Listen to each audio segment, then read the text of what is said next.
इसमें कुछ डायमेंशंस हैं। एक डायमेंशन तो वो आपने जो बयान की है कि तालीम याफ्ता है लेकिन अकेली रह जाती हैं। अच्छा, दूसरी जो ज़्यादा ख़तरनाक तन्हाई है और जिस पे हम लोग आमतौर पे फोकस नहीं करते, वो इतनी ऑब्वियस नहीं है। वो है कि तालीम याफ्ता भी हैं, फैमिली भी है, बच्चे भी हैं, सोशल मीडिया पे भी हैं, सब कुछ है, लेकिन वो तन्हा हैं।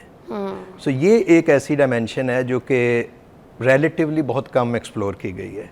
जो पहले आपने बताया कि तालीम याफ्ता औरत हैं, मगर फैमिली हो, बच्चे हो, फिर उसके बाद कैसे तन्हाई फील होती है, ये भी बयान कीजिए। जी जी, ये ज़्यादा इंपॉर्टेंट है। ये वही यही चीज़ मैं अर्ज़ कर रहा हूँ कि ये वो चीज़ है जिसको ज़्यादातर आमतौर पे फोकस नहीं किया जाता।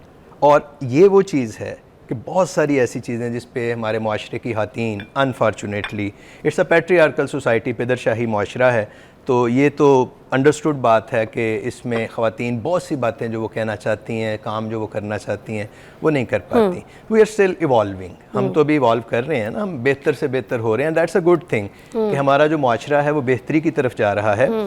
तो ये जो तन्हाई का एहसास है ये ज़्यादा ख़तरनाक है। बज़ाहिर आपको लगेगा कि शादी है, बच्चे हैं, कनेक्शंस हैं, लेकिन अंदर से जो उसकी फीलिंग है वो ना कोई समझता है और ना वो बयान कर पाती हैं। तो ये एक साइकोलॉजिकल इशू है। अच्छा, अब इंटरेस्टिंगली चूँकि शायर ज़रा ज़्यादा हसास होते हैं, साइकोलॉजिस्ट तो नहीं होते लेकिन हसास होते हैं, अदीब ज़्यादा हसास होते हैं, आर्टिस्ट बहुत हसास होते हैं। सो ये लोग जो हैं ये माशरे को और उसकी बहुत सारी ऐसी इमोशंस को, डायमेंशंस को, फीलिंग्स को ये बहुत बेहतर समझते हैं, जिन पे शायद मैं ये कहने में कोई यार महसूस नहीं करता। साइकोलॉजी शायद थोड़ा सा बाद में उसको अंडरस्टैंड करती है।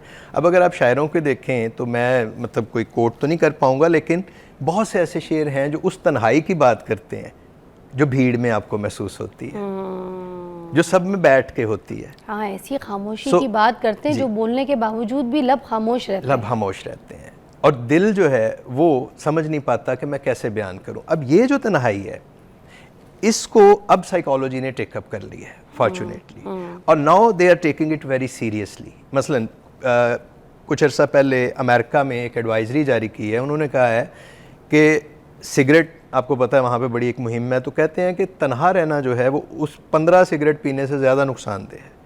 एक एग्जाम्पल के तौर पे उन्होंने बयान किया कि तन्हाई के जस्ट साइकोलॉजिकल इफ़ेक्ट्स नहीं होते, इसके बाकायदा मेडिकल इफ़ेक्ट्स रिकॉर्डेड है, ये जो तन्हा फील करते हैं। अच्छा, अब ये जो मैं बात कर रहा हूँ दैट इज़ अबाउट फीलिंग, वो फील कर रहे हैं। अच्छा, अब इंटरेस्टिंग बात ये है कि ऐसी तन्हाई जो है फील कर रहे हैं, बयान नहीं कर सकते। क्यों बयान नहीं कर सकते?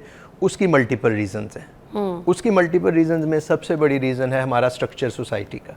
जैसे मैंने थोड़ी देर पहले अर्ज़ की, ये पिदरशाही माशरा है। औरत को उस लेवल का एक्सप्रेशन अभी तक अनफॉर्चुनेटली हम नहीं दे पाए कि वो जो चाहे वो कह सकती है। फॉर एग्ज़ाम्पल, औरत को अगर अब तो है हालात बेहतर हो रहे हैं, क्या औरत का हक नहीं है कि वो अपनी पसंद की शादी कर सके, या एटलीस्ट वो अपनी पसंद को बता सके अपने पेरेंट्स को, अपने मतलब किसी बड़े को। जिस तरह लड़के बड़ी सहूलत से बता देते हैं कि जी मैंने फ़लाँ से शादी करना चाहता हूँ, मैं फ़लाँ कज़न से शादी करना चाहता हूँ, फ़लाँ क्लास फेलो से करना चाहता हूँ। लड़की के लिए शायद नामुमकिन नहीं तो इतना आसान भी नहीं है, स्टिल एक्सेप्टेंस नहीं है। सो ये वो सोसाइटी का अलमिया है जो मैं कह सकता हूँ कि अल्हम्दुलिल्लाह हम राइट डायरेक्शन में मूव कर रहे हैं, लेकिन अभी भी औरतें ऐसी चीज़ों को बयान नहीं कर पाती। बहुत सारे स्टिग्माज एसोसिएटेड हैं, बहुत सारे स्टिग्मा। एक बहुत बड़ा स्टिग्मा जो एसोसिएटेड है वो ये होता है कि नाशुक्री है, सब कुछ है, हामंद है, बच्चे अल्लाह ने दिए हैं, इतना बड़ा घर दिया है, गाड़ी दी है, एजुकेटेड है, जॉब इतनी अच्छी है, फिर भी नाशुक्री है।